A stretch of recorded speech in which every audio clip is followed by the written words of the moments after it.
Grab a cup of coffee and your book of Marion John. We're getting ready to start chapter 2.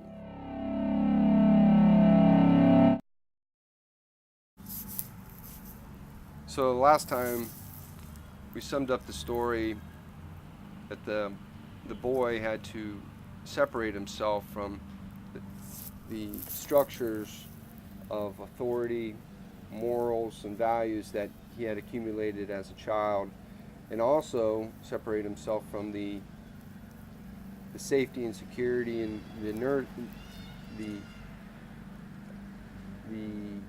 it's just all the security of childhood, and walk first time with masculinity into the wilderness, which is the unknown.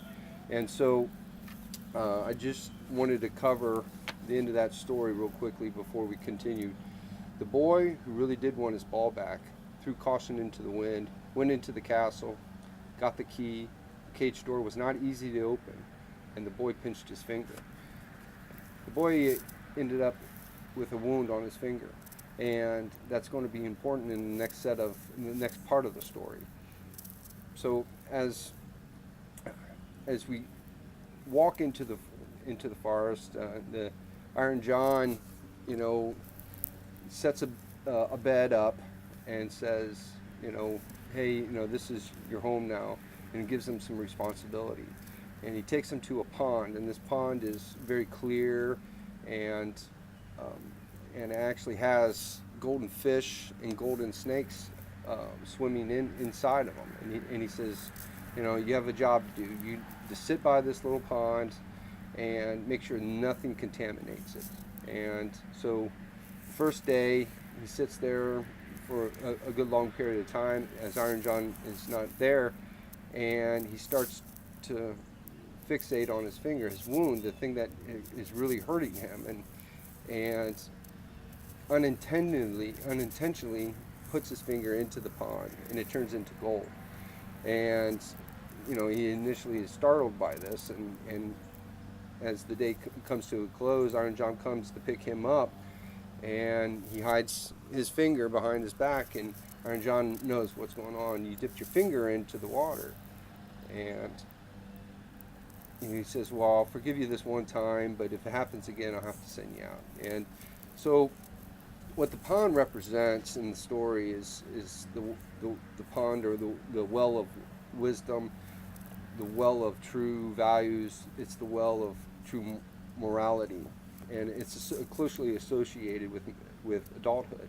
And it's important because he's looking into it for the first time, and the very first step he takes is he dips his wound into it, and turns into gold. And what does that mean? Well, it means that gold is representative of purity and of also strength. And so it's closely associated to us with the phrase dipping our toes into it. Same thing. He's trying out his strength in adulthood for the first time, and he initially is, it happens by accident, and also it wants to hide that away. So the story continues on the next day, where the boy sits by the pond, and Marion John says, well, I'm going to leave you here for the day. Don't let anything contaminate it. And so, he kind of gets bored.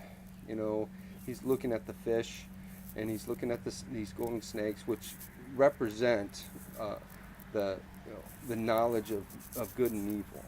And that's at least my interpretation.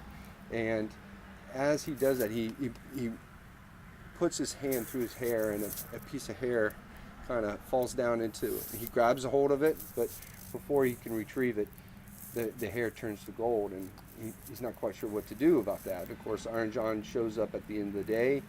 He says, anything significant happened today? And the boy's, no. He goes, well, your hair fell into the pond, right? Yeah. He goes, well, I'll forgive you this time, but if it happens a third time, I'll have to send you away. Well, that hair, in my interpretation, represents the strength of a man, and so the hair falling down is the first tip of pulling strength out of adulthood. And so once the wound of the man is from uh, once the wound from the man is strengthened, that you could use that strength into the world, then you start to wear that strength. And so the story continues on the third day, sitting by the pond. He is set on not allowing anything further to go into that pond. And he starts looking at the pond very diligently. But over time, he starts looking at his own reflection, starts staring into his own eyes. And he gets fixated on that as well, and starts to lean closer and closer and closer until his hair falls into the pond and turns to gold. And he tries to cover it with a scarf initially, but it's no good, because by the time Iron John shows up, he knows what's going on, and he says, "Well, it's happened a third time, and I don't see any wrong in you, but I have to send you away from this place. But know that if you ever need my help, you can come back to the forest and call my name." So I think this is the last stage into really getting out of adolescence into adulthood, and wearing the full strength of adulthood. And I think the story focuses on keying in on looking inside yourself. The boy was staring into his own eyes. He's gazing into his own mind and in his own intellect, and finding the resource of strength. And that's what the story is about. At least this part of it is that once he leaves the protection of and the values of adolescence, he has to formulate his own strength. And this is important because there's specific steps, and this is what the boy encounters. So as we end the second chapter of Iron John, we realize at this point that these old stories are trying to communicate something important. And what it's trying to communicate in this case is that there's a process of initiation into adulthood. And many cultures have adopted all kinds of ritual progressions into adulthood.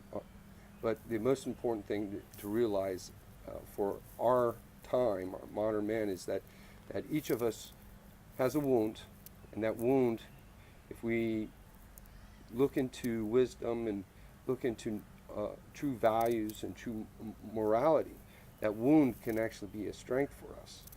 And then the next step, once we realize that we have that strength, is to start to adopt it and wear that strength, so that we can go forth into the world a stronger and more determined person, not susceptible to all the vulnerabilities of the world. So I think that's very important. And lastly, I almost forgot to mention, is that there comes a point in all men's life where we'll have to call upon the wild man to pull us out of whatever predicament we might be in. And so, as we get older and we rely on that strength, there comes those moments of deep sorrow and anguish or suffering where we have to call upon the wild man to help us and strengthen us to confront the vulnerabilities of ourselves. So that's chapter 2. I hope to see you next time. See you later.